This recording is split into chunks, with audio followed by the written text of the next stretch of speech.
Adéntrate en el mundo donde las palabras se convierten en magia. Únete a nosotros mientras nos sentamos con poetas leyendo en voz alta, novelistas revisando manuscritos en su escritorio a la luz, escritores de todo tipo compartiendo ideas en talleres y cafés. Descubre sus inspiraciones desde cafés hasta recuerdos personales. Descubre sus secretos íntimos y sus técnicas diarias. Descubre sus historias contadas directamente de la fuente. Buenas noches, Custodio. Hoy nos encontramos aquí para hablar de tu segunda trilogía.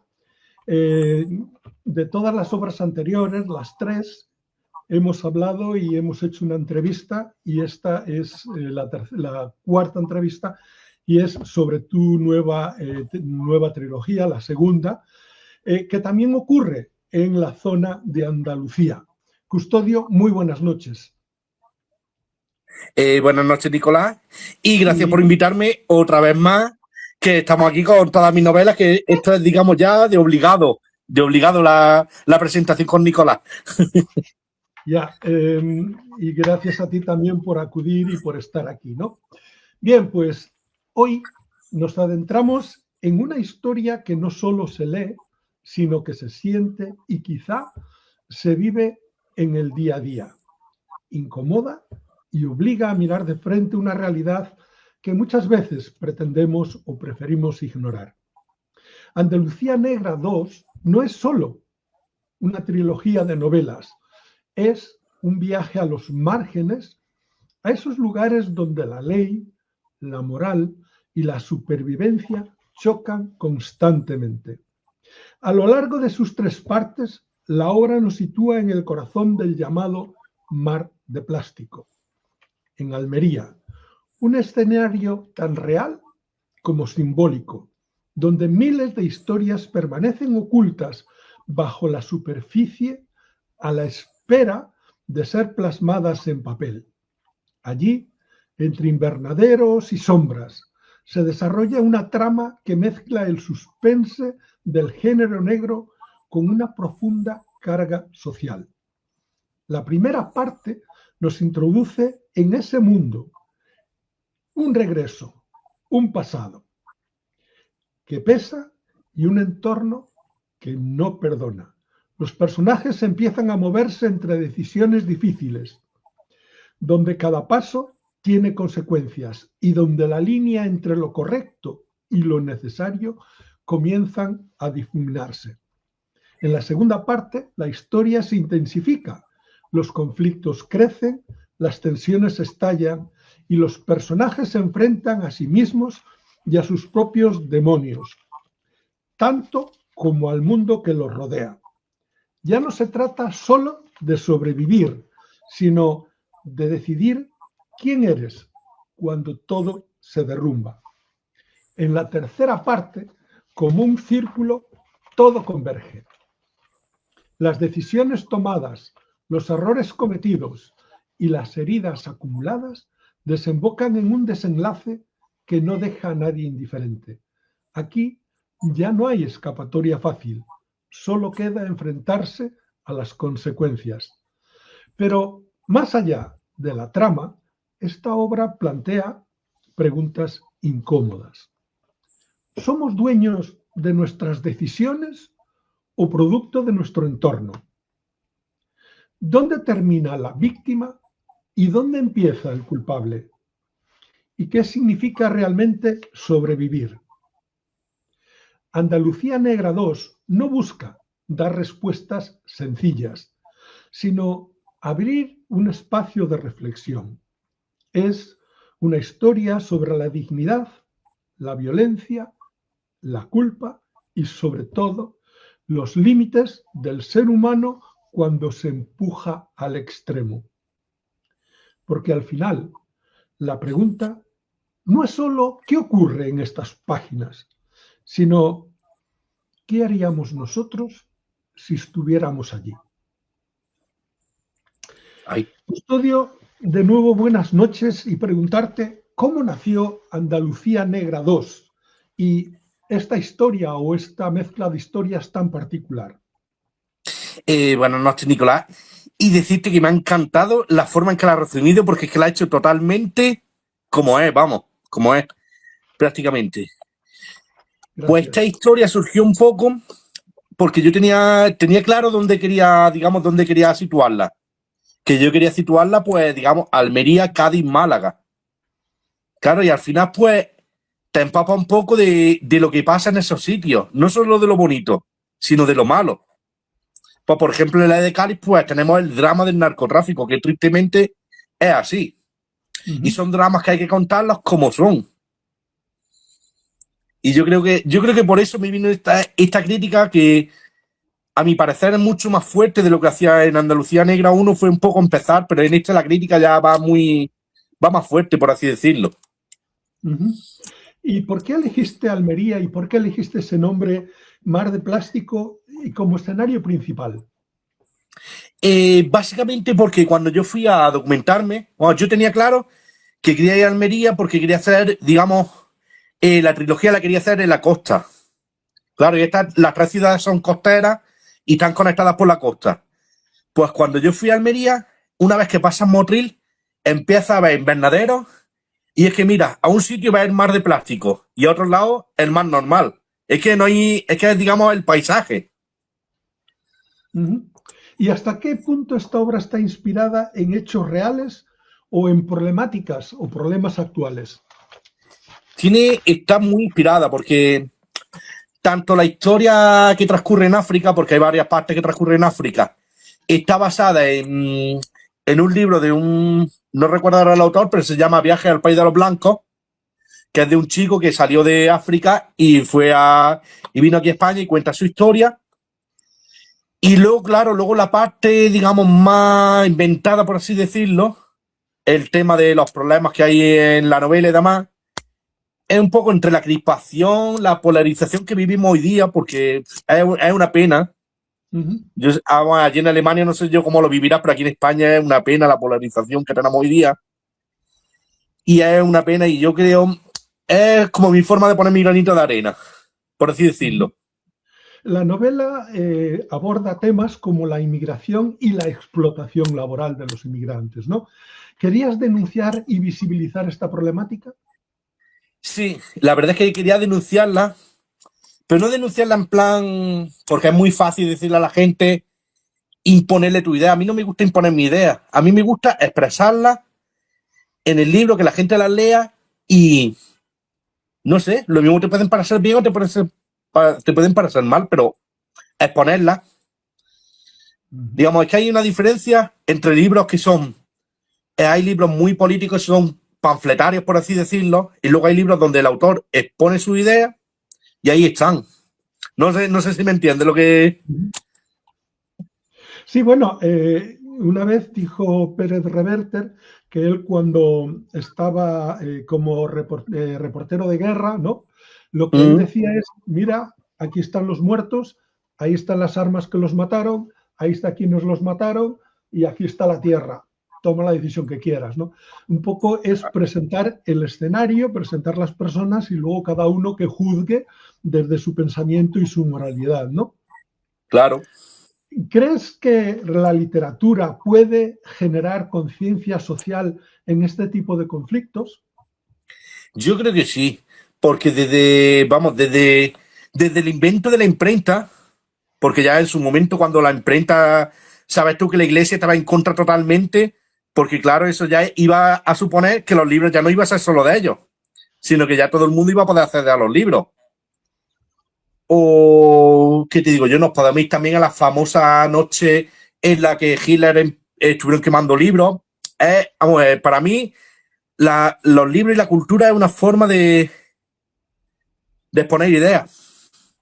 Cuando la gente no lee, se cree lo que le dicen. Es como digo yo. Sí, claro. ¿Tú crees que en la segunda parte intensificas la crítica social?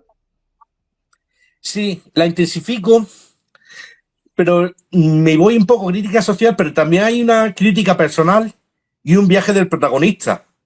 Bueno, vamos a desvelarlo, pero ahí hay un juego porque, claro, en la segunda parte hay un personaje que a mi mujer no le gustaba el nombre, que era el de la chica.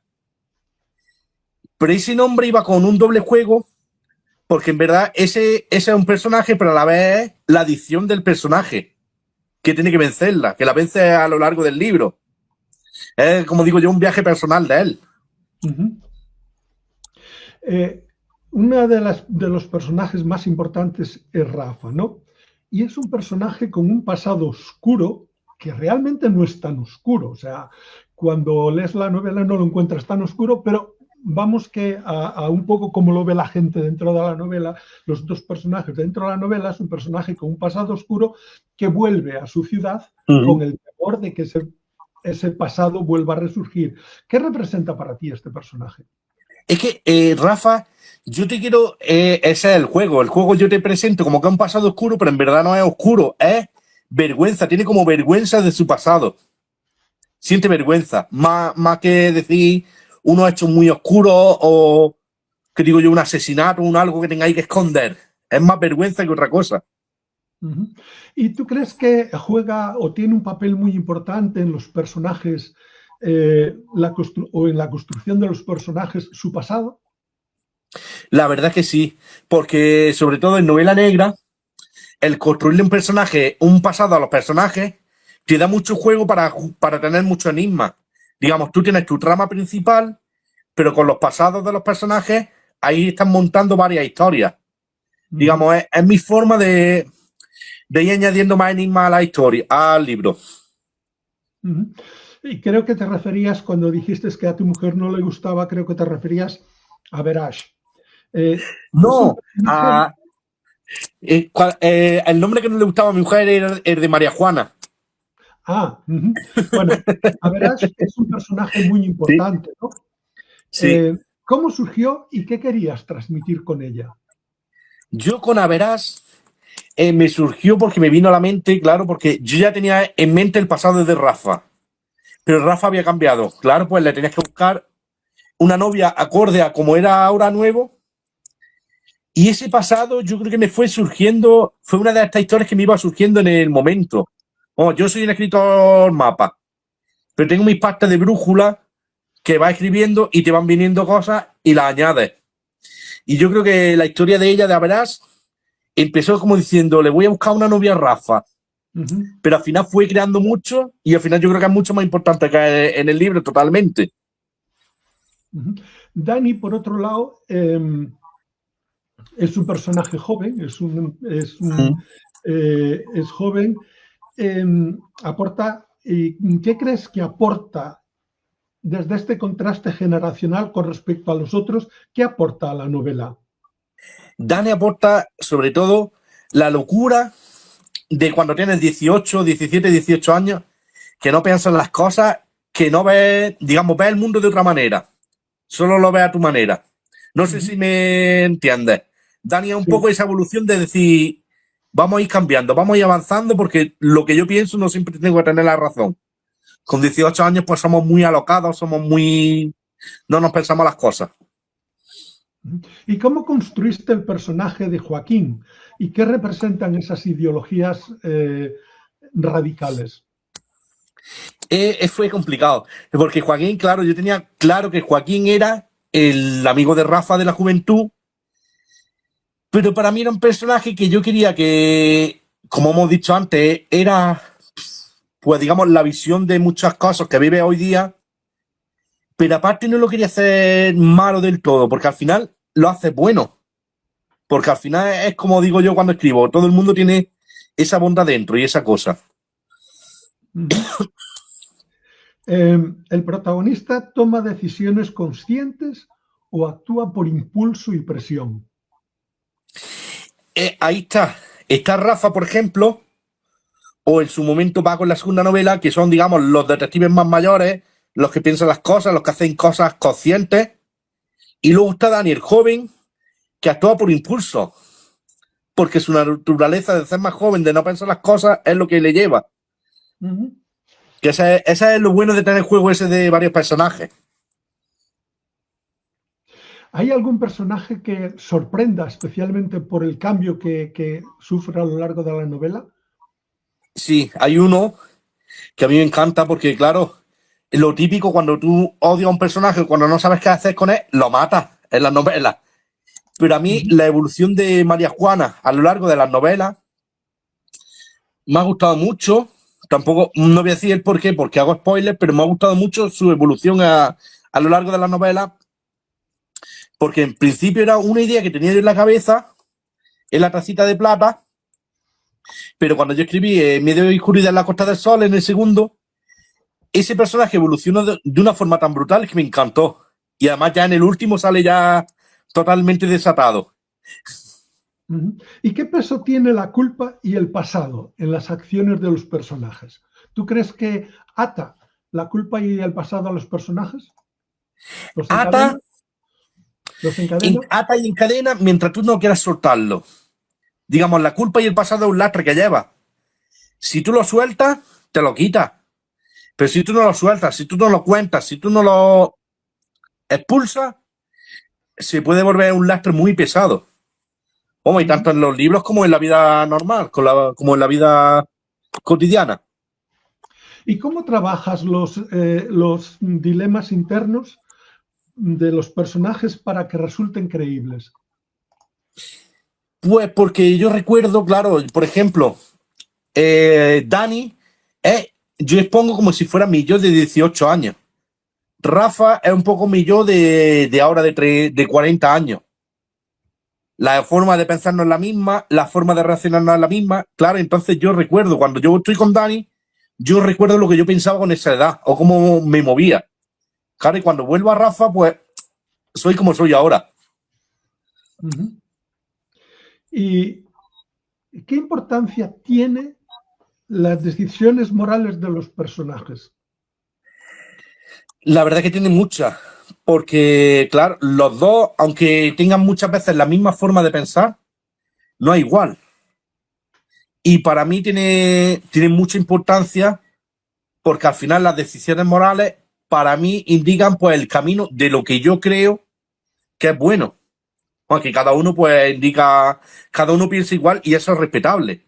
Pero digamos, yo ahí en mis personajes expongo, digamos, lo que yo creo que es bueno en sus decisiones. ¿Y tú crees que es justo juzgar a alguien sin haber estado en sus zapatos, sin haber vivido lo mismo? Para nada. Por eso, porque como yo creo que no es justo, por eso creo esta historia, tanto en la primera, digamos, la historia de estos inmigrantes desde que salen de África, como en el segundo, la historia de María Juana desde pequeña cuando es secuestrada por el cártel. Digamos, esta historia es para que comprendas de por qué la persona es así.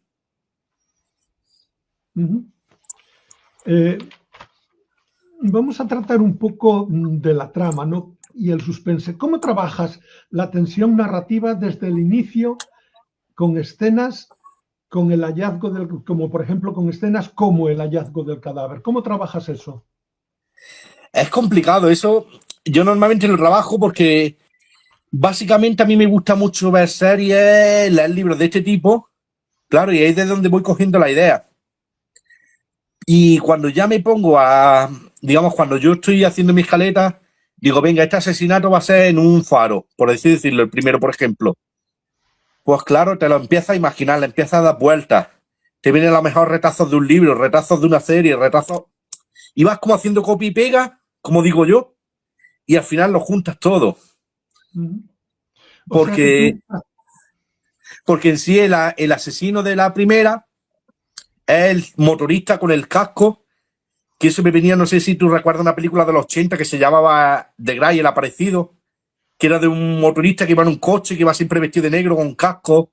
No sé si la recuerdas, pues eso me venía de ahí. O sea que tú prácticamente cuando te pones a escribir una novela ya tienes exactamente todo el desarrollo del principio al final. Ya tienes un esquema casi completo de lo que va a pasar.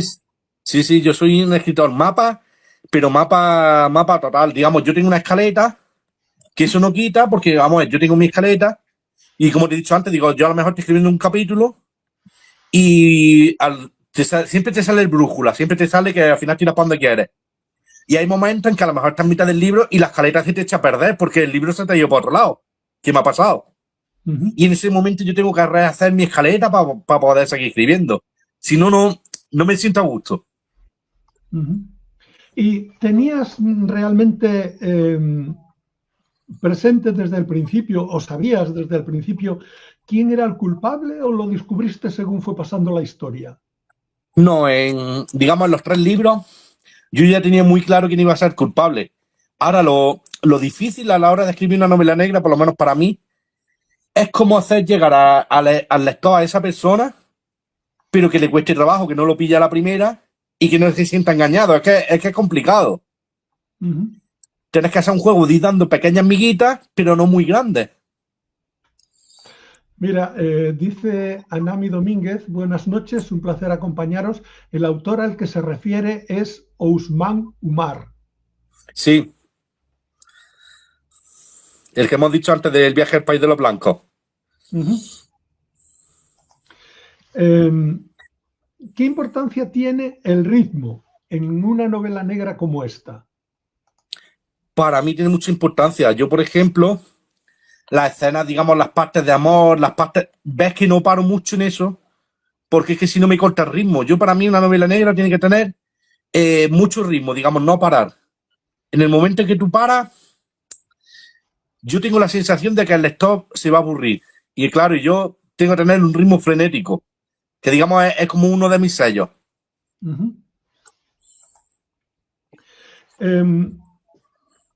¿Cómo es tu proceso de escritura? ¿Cómo planeas una novela? Pues yo creo que como todo, lo primero necesita esa idea. Y una vez que tengo esa idea, yo busco libros, busco series, busco películas sobre esa idea para documentarme. Y claro, ya después de documentarte, la escaleta. Y en el momento que ya tengo la escaleta, yo me pongo un horario y todos los días escribo. Sea un capítulo, sea 2, sea 3, hasta que termine el libro. Básicamente yo soy muy metódico. Yo tanto para la escritura como para todo soy muy metódico. ¿Sigues escribiendo con el móvil o ya tienes un...? No, eso fue solo el primero. Eso fue solo el de Granada Oscura. ¿Y cuánto tiempo te ha llevado a escribir estas 3 novelas? Estas 3 novelas me habrá llevado 1 año y algo. Sí, 1 año y algo. ¿Y qué parte te resultó más difícil de escribir? Más difícil, quizá. Hay partes de la última, de la de Málaga, que son muy fuertes. Bueno, lo sabrá porque hay partes que son muy fuertes. Esas me costaron mucho. Y luego, aparte, me pasaba cuando escribí la novela de Cádiz, la de Lo que calla la tacita. Es de estas novelas que las escribes y sientes que te falta algo. Y hasta que no le añadí esa parte que me faltaba, no estaba contento. Pero así como costarme más escribir las escenas estas que te comento así más duras. Voy a leer un trozo de la novela escogido al azar, ¿ya? Estaba durmiendo cuando un olor a quemado y un gran alboroto me despertó. Todo estaba lleno de humo. No podía respirar. Hacía mucho calor. Cuando salí a la calle, el terror se apoderó de mí. Las chabolas estaban ardiendo. Todos nuestros hermanos corrían despavoridos de las llamas y de algunos jóvenes del pueblo que iban armados con bates de béisbol. Entre tanta confusión vi a Jasúa y conseguimos escapar de allí. Nos gritaban ¡asesinos! Decían que habíamos matado a nuestro patrón, el señor Gutiérrez. Al escucharle, tuve miedo. Solo nos faltaba eso, que los acusasen de asesinato, como si los ánimos contra los inmigrantes no estuvieran lo bastante caldeados. Aunque yo ya sabía quién podía estar detrás de los ataques al poblado. Tenía que averiguar qué había pasado. Por lo que me contó Abdú, el asesinato había ocurrido en el Faro. Así que arranqué el coche y nos dirigimos hacia allí. Empezó a sonar Ed Sheeran, de Take It Back. Mientras íbamos dirección al Faro, nadie dijo nada. Aparqué en la avenida principal y les dije que me esperaran. ¿Cambiaste algo en tu forma de escribir entre la primera novela, En un mar de olivos, y esta segunda trilogía?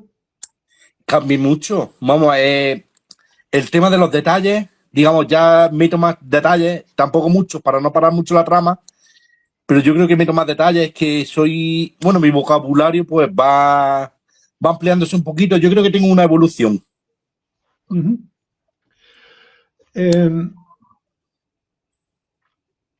¿Cómo decides cuándo y cómo revelar información clave al lector? Ese es un punto de los fuertes de los que más me gusta. Porque al final, claro, siempre al principio tienes que ir dejando intrigas, preguntas. Cuando ya llegas a mitad del libro, tienes que ir empezando a resolver esas preguntas, pero siempre muy poquito a poco, muy poquito a poco. Y al final, pues como digo yo, la gran pregunta. Siempre de medio a mitad del libro tengo que empezar a resolver cosas para que la gente no se líe mucho en plan con demasiada intriga. ¿Qué crees tú que esta trilogía transmite al final? ¿Transmite esperanza o es más bien una advertencia? Yo creo que transmite esperanza, porque al final, tanto como la anterior como esta, yo intento transmitir como la bondad del ser humano está ahí dentro, pero hay que buscarla. Es lo que yo quiero transmitir con mis novelas. Uh-huh. Por tanto, dirías que estamos ante una novela, ante una historia que no sería pesimista, sino más bien realista o esperanzadora. Ahí está, esperanzadora, me la quita de la boca. Esperanzadora, pero también, como he dicho antes, un viaje evolucionar para los personajes también. Uh-huh. Y bueno, ¿crees que hay más de una interpretación o crees que hay una sola? Y si hay una sola, ¿cuál sería la correcta? ¿O cómo sería de correcta? Yo creo que hay más de una, porque esto es como todo, digamos. El escritor, cuando escribe, sobre todo cuando escribe poesía como escribes tú, muchas veces tú le pones unos sentimientos, pero cuando alguien la lee te dice, yo he sentido esto, y tú dices, no era eso lo que quería expresar, o no te ha pasado nunca. Sí, me ha pasado muchas veces. Pues yo creo que con mis libros pasa igual. Digamos, yo he intentado expresar una cosa, pero la gente cuando la lea, pues sentirá lo que le parezca, como digo yo. Me ha pasado con la novela, por ejemplo, que quería que sencillamente la sitúo en un paisaje que es la Guerra Civil Española, igual que la pude haber Claro, en cualquier otro sitio. en otro escenario, ¿no? Pero bueno, me convenía ese escenario, ese paisaje y la puse ahí. Entonces, mucha gente piensa que es una novela sobre la guerra. No, es una guerra sobre el odio y la capacidad de perdón. Es decir, en el momento que le pones rostro al asesino, ¿qué haces ahora con eso que sabes? Tienes tu rostro en la cabeza, sabes lo que ha pasado, sabes quién te ha matado, a tu prima, a tu hermano, a quien sea, y ahora ¿qué haces con esa información? Es que es complicado. ¿Te conviertes en un asesino o sencillamente decides perdonar? Perdonar es de cobardes, te conviertes en un asesino y decides asesinar y entonces la norma es la venganza. ¿Cuál es el problema? ¿No? Pero bueno, es que es un dilema y un dilema bueno. Claro, y la gente dice una novela sobre la guerra. No, la guerra es el escenario donde tenía que poner los personajes, claro. Pero no va sobre eso. Pero bueno, bien. ¿Tú crees que dentro de esta historia el fin justifica los medios? No. Yo creo personajes que creen que el fin justifica los medios, pero al final te demuestro que no.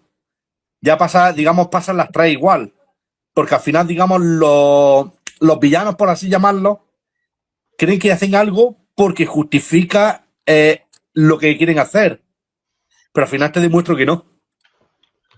Uh-huh.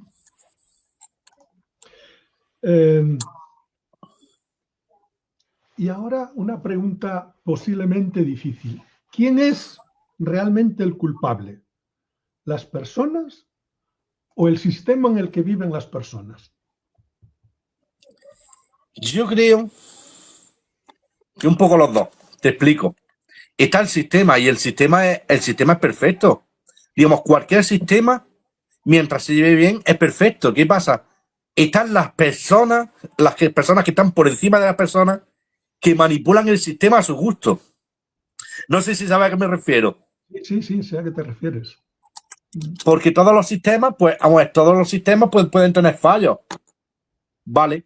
Pero todos tienen su forma de funcionar. El problema es cuando aparece una persona que se quiere aprovechar. Como tristemente pasa hoy día en tantos sitios.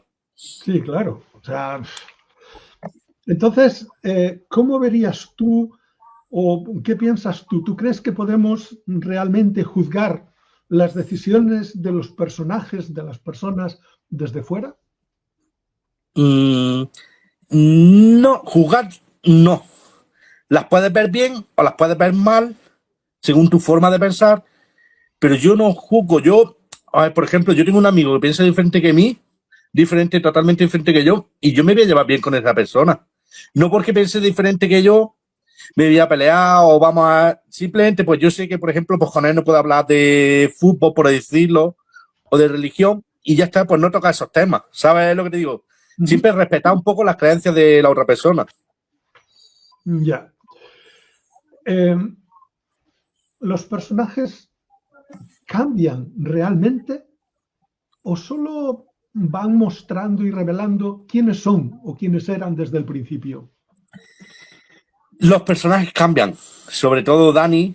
Dani para mí era un personaje que a mí me gustaba mucho porque era mi yo adolescente, por así decirlo. Y claro, yo en este libro te quería mostrar ese viaje, esa evolución y ese cambio. Y para mí cambia totalmente. Y los personajes dices tú que cambian, ¿no? Pero esa violencia que llevan dentro, esa violencia que ejercen, ¿es solo y exclusivamente una decisión suya o es una consecuencia inevitable del entorno? Esa violencia que ejercen, ya empezamos con el primero, por ejemplo. Esa violencia que ejercen, pues, por ejemplo, es, por así decirlo, a ver cómo lo explico. Sería, digamos, ellos han dejado llevar por la rabia del momento y esa violencia, digamos, esa rabia es... Se te ha marchado la voz, creo. A ver, ¿ahora me escuchas? Ahora sí, ahora sí. Ahora sí. Digo que esa violencia que ejercen es, viene dada de un acto impulsivo. Que se ciegan con ese acto y al final no ven otra cosa.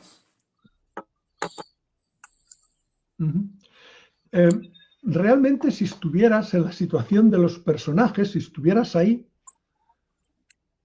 ¿cuánto tardarías en hacer lo mismo?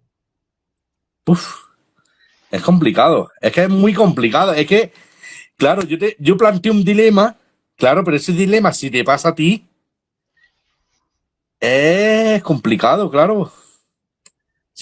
Esa pregunta es fuerte. Es difícil de responder. Preguntando precisamente. Claro, porque yo soy una persona muy pacífica, claro, pero hasta que me tocan lo mío, digamos, hasta que me toca mi familia. Claro, y ahí se toca mucho la familia. No sabes tú si reaccionaría igual que el personaje o no.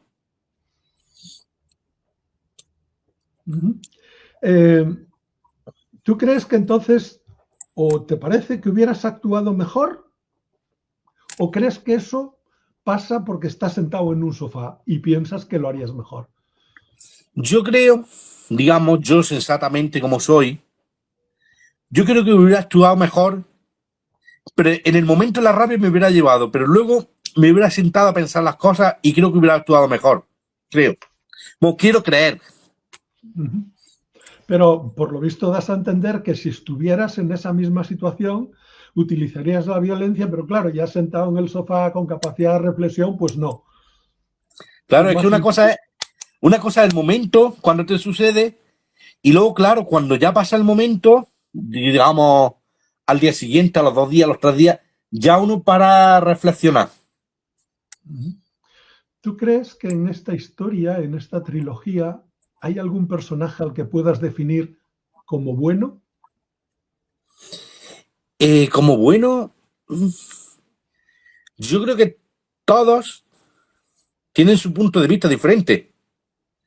Nada más que unos se creen que hacen algo bueno por un lado, tanto el malo del final cree que está haciendo algo bueno. Digamos, todos creen que su punto de vista es el bueno y creen que lo hacen por un bien. Pero mirado desde fuera, tú dirías, este personaje es bueno. Mira, por ejemplo, yo te diría que Rafa es bueno, Dani es bueno, pero le falta ese punto de impulsividad, pararlo un poco. Le falta madurez. Averas, por ejemplo, es buena, claro, pero Averas también tiene un viaje. Porque Averas pasa de vivir en Sudáfrica, pero donde es abogada, donde tiene dinero, donde tiene todo clase de lujo, a recorrerse todo el continente para vivir lo que vive en ese país. Así que tiene un viaje también muy fuerte. Y yo creo que eso también la convierte en mejor persona. Y ahora una pregunta difícil. ¿A quién culpas más? ¿Al personaje o a ti mismo por mirar hacia otro lado? Yo creo que se debería culpar más a las personas que miran a otro lado.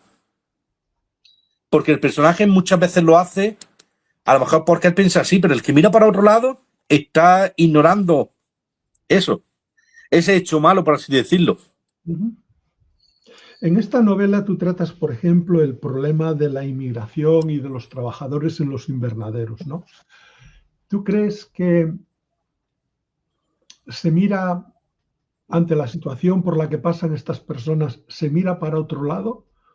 ¿O se politiza por intereses más o menos o que buscan conseguir votos? Se manipula la situación para llevar el agua al molino del que dependa, el que quiera utilizarlos? Ambas. Mira, hay gente que mira a otro lado, como digamos, ignorando, como diciendo, no es un problema mío. Claro, pero es como digo yo, mira, por ejemplo. Y luego está la gente, como digo, los altos cargos, los políticos que lo politizan. Pero te voy a poner un ejemplo muy fácil. Aquí, por ejemplo, cuando llega la recolecta de la aceituna, no hay gente para trabajar. La gente no quiere trabajar en la aceituna. ¿Qué pasa? Tiene que venir gente de fuera. Pero luego está, como decimos, la gente que se queja de que le dan trabajo a esa gente. Vamos a ver. Si aquí va a venir gente que está parada y no quiere trabajar en el campo, pues me tendré que buscar la vida por otro lado. En los años 60 y 70, en que los españoles venían a Alemania, había paro en Alemania, pero los que venían de fuera encontraban trabajo. ¿Por qué? Porque los trabajos que cogían los de fuera no los querían los alemanes. Claro. Entonces venían los españoles, trabajaban en las cadenas, trabajaban en los aeropuertos, trabajaban donde fuese y encontraban trabajo al día siguiente. Es más, yo he vivido en Rüsselsheim, que era un pueblo no muy lejos de aquí, donde llegaban los españoles y uno, digamos, el jefe de esa sección o de ese grupo, sabía un poquito de español, esperaba a los españoles en el tren, cuando llegaban a la estación, los cogía, los llevaba a las casas de la Opel y al día siguiente estaban trabajando en la cadena. ¿Ya? Personas que años después tenían una posición, no era buena porque era seguida trabajando en la cadena, pero tenían unos sueldos incluso más elevados en aquel momento de lo que son ahora, ¿no? Porque ahora han bajado bastante. Pero te quiero decir que no es que los alemanes tuvieran paro, es que no querían trabajar. Y entonces, claro, ese trabajo que no quería nadie lo hacía otro. Y en España supongo que está pasando absolutamente lo mismo.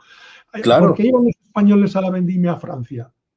Porque no había suficientes franceses, no, porque a los franceses no les interesaba trabajar en la vendimia. Y así podemos seguir, ¿no? Ese es el tema. Si al final es la pescadilla que se muerde la cola. Porque mira, pasó precisamente cuando salió Donald Trump allí en Estados Unidos, muchos de los tejanos que lo habían votado se arrepintieron, claro, porque ya no tenían que trabajar a sus campos. Claro. Y estaban echando a todos los inmigrantes, legales e ilegales. Ya no tienen mano de obra. el problema fundamental se está descubriendo que detrás de eso había un juego en el que Trump, para darles una visa y no sé qué, les hacía un cobro por adelantado y nunca le dio la visa, nunca les explicó nada, pero el dinero se lo han quedado, ¿no? Pero Claro. bueno, otra pregunta un poco complicada, ¿no? ¿Te escandaliza lo que pasa o realmente lo que te incomoda es reconocer que es real? Ambas. De primera me escandaliza, digamos, yo cuando era más joven me escandalizaba mucho, pero digamos, me cabrea mucho que sea real, porque al final todo, como lo que hemos estado hablando, toda esta espiral de odio, de polarización, nos lleva a algo que ya pasamos. Nos lleva a una guerra civil que ya pasamos en su momento, de odio entre vecinos, odio entre hermanos. No sé si sabes a lo que me refiero. Que al final los políticos lo que buscan es esto un poco, enfrentarnos entre nosotros. Yo realmente no creo que la guerra civil española fuera por el odio entre unos españoles y otros, Sí. sino porque los políticos provocaron ese odio entre la gente. Es decir, eso es a lo que yo me refiero, que los políticos están generando esa cosa. Si a tu pueblo llegaban antes los nacionales, se llevaban a los jóvenes para su ejército, pero si llegaban los otros, se llevaban a los jóvenes para su ejército. Claro. ¿Vale? Si ocurría que algunos no estaban en ese momento en el pueblo y llegaban los otros, se lo llevaban. Y ya tienes vecinos matándose sin que nunca se hicieran nada, sin que nunca se hubieran ofendido. Claro. Y era la misma gente que recorría las bodegas, que jugaba las cartas, pero que los hicieron odiarse, ¿no? En fin. Pues ese es el rollo. Ese es el problema. Bueno, y ahora una pregunta que te la hago a ti, pero quizás habría que hacérsela a toda la gente, ¿no? ¿Cuánto vale una vida en este mundo? Es decir, una vida de los emigrantes, una vida de todas estas personas que atraviesan el desierto para llegar a encontrar un trozo de pan. ¿Realmente esa vida vale menos que la tuya? Para mí no. Para mí una vida de cualquier persona, incluso me atrevería a decir de cualquier animalito, vale mucho más que la mía. Claro, pero no todo el mundo piensa igual. ¿Tú crees que esta pregunta nos la tendríamos que hacer antes de empezar a hablar de los inmigrantes? Sí, mucho. Mucho. Incluso no solo cuánto vale, sino, digamos, la duda que te expongo yo en mi libro, es decir, antes de hablar de esa persona, pregúntate a ver lo que ha pasado y por qué está aquí. ¿Te parece esto injusto o simplemente dices, bueno, es lo que hay? Me parece muy injusto y me parece, es como digo yo, me parece injusto y me parece algo que no va a poder cambiar porque es algo muy grande, digamos, a nivel global, a nivel de una persona pequeña, no puedes cambiar el mundo, pero puedes poner tu granito de arena para cambiarlo, que eso es lo que son mis libros, para mí es ese granito de arena. ¿Alguna vez, esta es una pregunta que puedo responder o haz lo que quieras, ¿alguna vez has sido cómplice de algo parecido a esto sin darte cuenta? No. Yo siempre, aunque de joven era, pues como todos somos con 18 años, muy alocados, siempre he tenido muy clara esta idea. Y nunca he sido cómplice yo de nada de esto.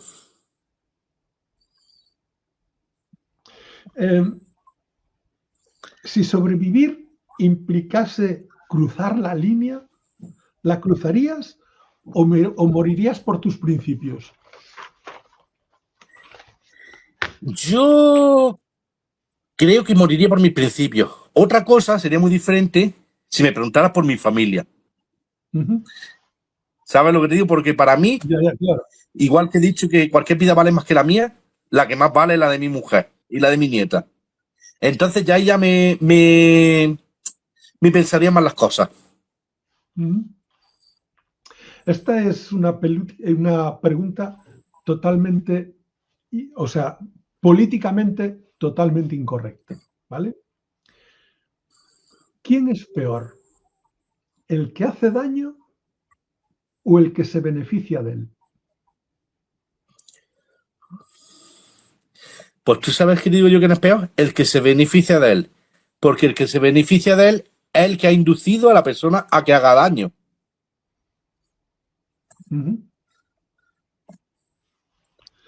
Bueno, pues hemos llegado un poco al final. Ha sido una conversación muy agradable, como Sí, siempre es contigo, sencilla, tranquila, reposada.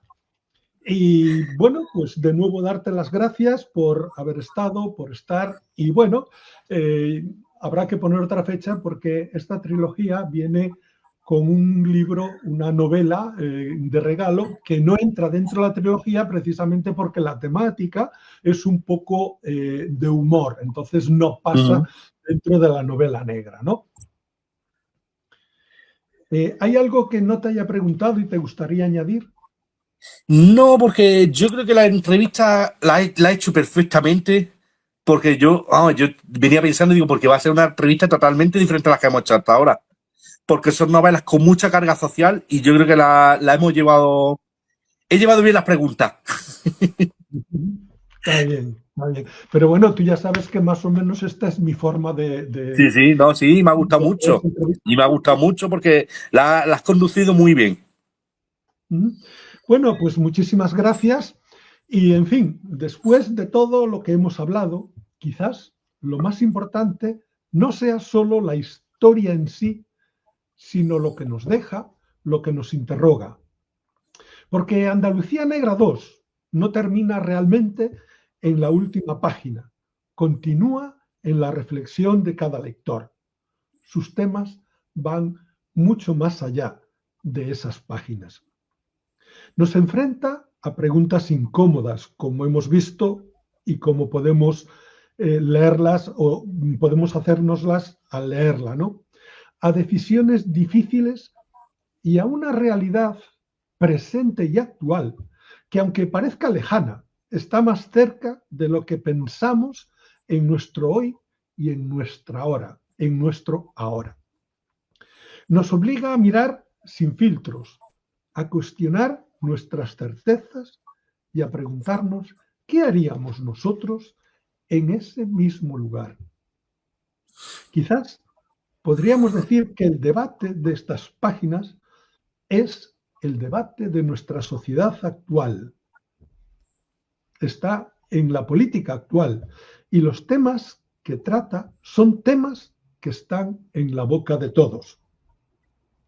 A lo largo de estas tres partes, de estas tres novelas, hemos visto cómo los personajes luchan, caen, se levantan, sufren y, sobre todo, pagan el precio de sus decisiones, porque en este mundo nada sale gratis.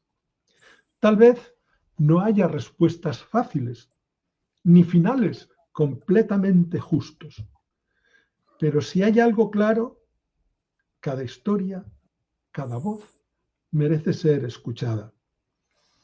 Y lo que no merece ni una pizca de piedad es la indiferencia.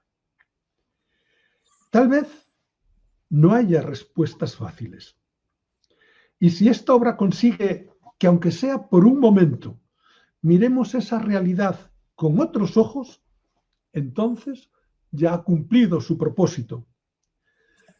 Custodio, gracias por acompañarnos, por escuchar, por debatir y, sobre todo, por atreveros a entrar, y sobre todo a vosotros, por atreveros a entrar en esta historia. Pues muy buenas noches, muchas gracias a los que nos han estado viendo, muchas gracias a los que nos verán, y Custodio, cuento contigo para otro momento. Buenas noches a todos. Claro que sí. Y bueno, pues muchas gracias por invitarme. Nos vemos la próxima y muchas gracias a todos los que nos han visto y nos verán, como tú dices. Buenas noches.